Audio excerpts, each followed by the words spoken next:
Shabbat Shalom. This is the Shabbat of Parsha Ki Tisa. And in this Parsha, we have one of the moments of brokenness of the people of Israel. As Moses has been up on the mountain, receiving the Ten Commandments, creating the covenant between God and the people of Israel. And while Moses is there, the people become impatient, they become worried. They want to get on and get back to life and keep going and not stay put. And where is Moses? And all of their angst, anxiety, fear, their need for something comes bubbling forth, and they make this idol, this golden calf, and they say, this is going to be our God, and we'll just write it quite literally off into the sunset. And then that's when Moses is coming down, and God is seeing this and can't believe it, and they've just made this covenant at Sinai, and already the people are breaking it. And there is God waxing wratheth, waxing hoteth, as I like to say. It's an incredible story. It's an incredible moment from God's reaction and Moses' reaction and Aaron's reaction and the broken tablets and all of the repercussions, what it means for us as a people of Israel. And I share that piece of Torah with you. Tonight I want to actually share two pieces of Torah with you, because there is something that happens in this Torah portion and another Torah portion that I am sitting with, that I am truly struggling with. Because there's this beautiful story that there's a rabbi named Zusia, and Zusia is about the end of his life, and he is kind of going in and out of consciousness, and at one point he wakes up and sits up and he's very afraid, and the students are like, "What's wrong, Zusia?" And he says, God is there, and God says, it's not, why aren't you more like Moses or more like Abraham? It's, why aren't you more like Zusia? Why have you not been the best Zusia? That's one of those Zusia stories. It's like, how, not trying to be like Moses, not trying to be like Abraham, how do you make sure you're authentically yourself to the highest of your own potential? And yet tonight I want to tell you that I think there's something about being an Abraham and being a Moses in our world, with the two stories I share with you, that are really important, that I am feeling challenged by on this Shabbat. You see, earlier this week, Cantor and I have started participating in a book group, a book study called Seeds of Hope with Carol Ludwig at the Center for Spiritual Care. And we're talking about identity, about race, and about gender, and about prejudice, and about persecution, about the ways that there is structural sinat chinam, where there is structural things and in institutional acts that we have in our world that put people down because of the color of their skin, because of their religion, because of their gender, all of those different things that are in, and so many micro and macro aggressions. And we are talking about all of that stuff in this amazing book discussion group. One of the participants earlier this week said that she was really struggling because over the summer, in the wake of the George Floyd death, there had been a protest downtown, and she wasn't sure, she wasn't comfortable participating in it. And she raised that question. She felt like, here I am, I'm supposed to be an upstander, somebody who stands up for what is right, and I was afraid at what the situation was. People had given me these warnings. I wasn't sure who was organizing it. I had all of this uncertainty, and so I didn't participate, and I feel bad. I feel like I'm letting the world and these values that I hold down. We were having this conversation about that because Cantor and I and others had participated in those marches, those vigils, demonstrations, but we knew all of those emotions, and we were having that conversation. And I remember me thinking, I went. I wasn't afraid in that moment. And we were going back and forth about how do you make sure you're an upstander and not a bystander. That conversation was fresh in my mind because the next day I found myself in that situation, in that same place. It's coming out of our social hall and Trudy was coming out of the office. We were doing different acts of cleaning up here on campus, and an older woman walked up. The older woman had some papers in her hand. We get all kinds of visitors at different points in time on our campus. She explained she was from a Christian group, and they were going around to all the faith communities because they knew the faith communities would want to be on board with this. They were with a Christian group that wanted to make sure that the legislation was passed to stop their having gender-neutral bathrooms. Because you know why they want gender-neutral bathrooms. This 80-something-year-old older woman, unsteady on her feet, no mask, and is telling us that you know why those people want gender-neutral bathrooms, because it's all of those gay people and those trans people and those homosexuals, because you know what they do to people in those bathrooms, she said. And I know she saw me there, but she must not have realized I was the rabbi. I was so shocked and stunned and upset.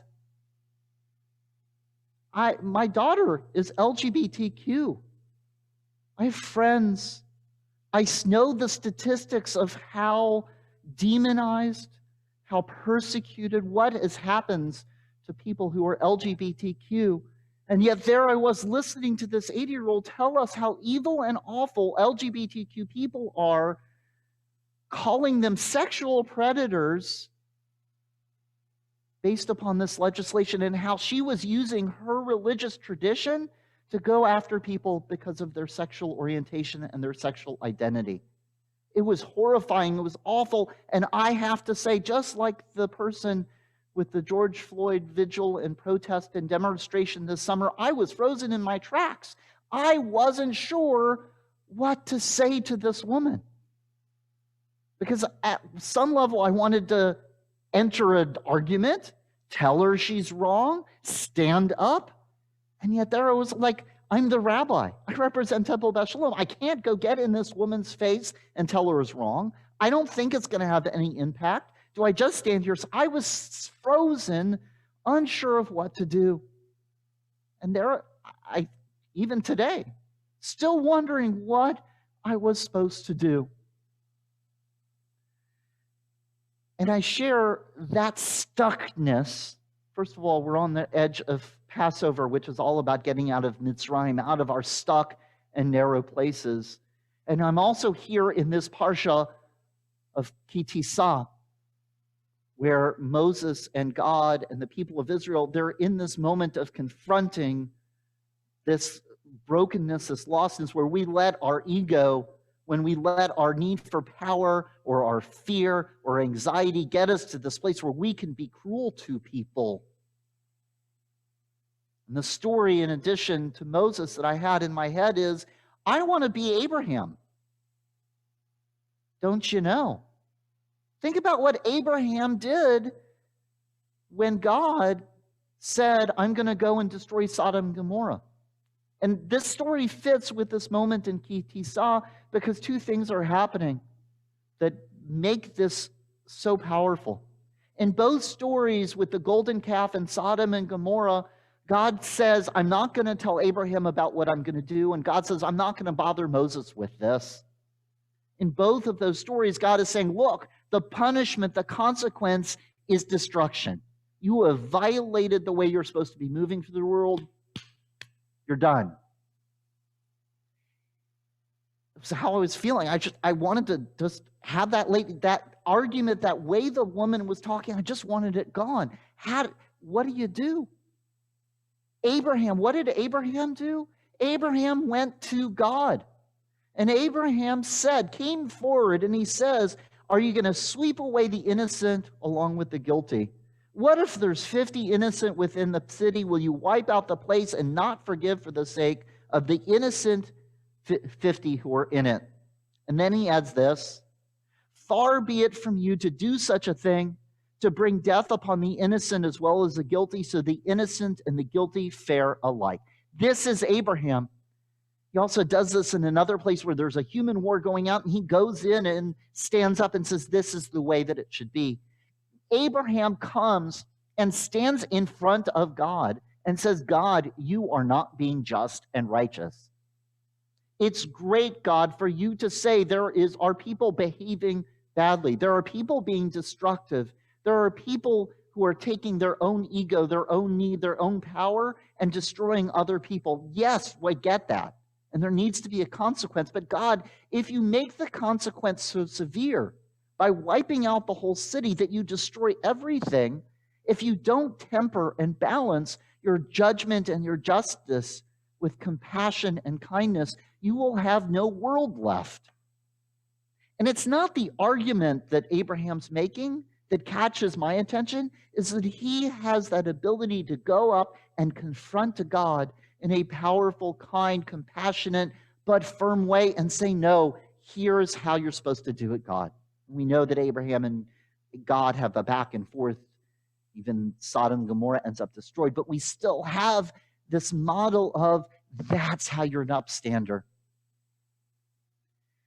And here I am standing there listening to this woman make this argument, this demonizing, this cruel, this awful argument, and I'm frozen in my tracks, unsure of what to do.